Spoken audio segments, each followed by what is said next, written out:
Europe 1. Ladies and gentlemen, Hillary Clinton.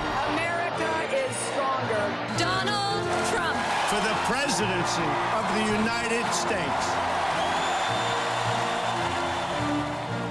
En route pour la Maison Blanche. Bonsoir Xavier Yvon.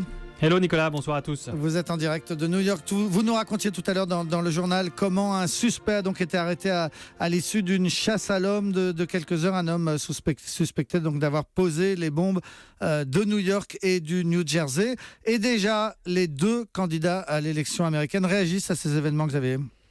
Oui, et ils réagissent chacun à leur manière. Donald Trump s'en sert pour faire peur et se la jouer homme fort qui saura vous protéger.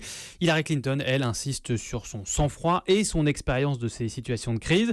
Alors le milliardaire d'abord qui s'est emparé immédiatement du sujet. Il est même allé plus vite que la police ou que n'importe qui, puisque samedi soir, il était en meeting dans le Colorado. À ce moment-là, on ne connaissait pas encore la cause de l'explosion de New York, mais ça ne l'a pas empêché de parler d'une bombe à New York. Il s'est avancé, les médias le lui reprochent, mais il répète « j'avais raison ». Et depuis, Donald Trump tape comme un sourd sur l'actuelle administration. Ce qui se passe, c'est à cause de la politique d'Obama et de Clinton. Il faut s'attendre à d'autres attaques parce qu'ils sont trop laxistes, a-t-il expliqué sur Fox News. Notre pays est affaibli. Nous laissons entrer des gens par dizaines de milliers. La semaine dernière, Obama a annoncé qu'on allait accueillir 100 000 personnes de Syrie. Et Hillary Clinton veut en faire venir encore plus. Ils ne peuvent pas être correctement contrôlés.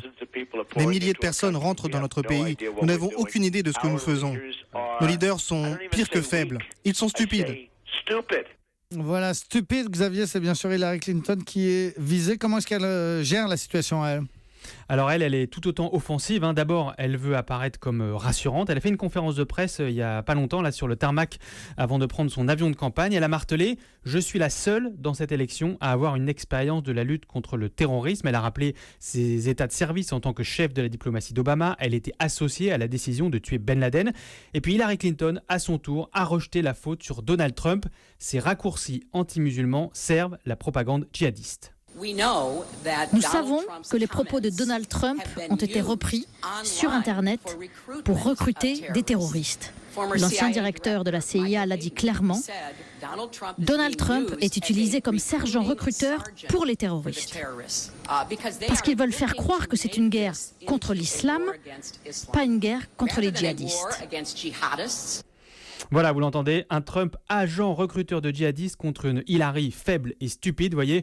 Pas question d'union nationale, pas de trêve dans la campagne, au contraire, parce que les deux candidats savent bien que la peur du terrorisme peut jouer un rôle important dans le choix des électeurs. Merci beaucoup Xavier Yvon.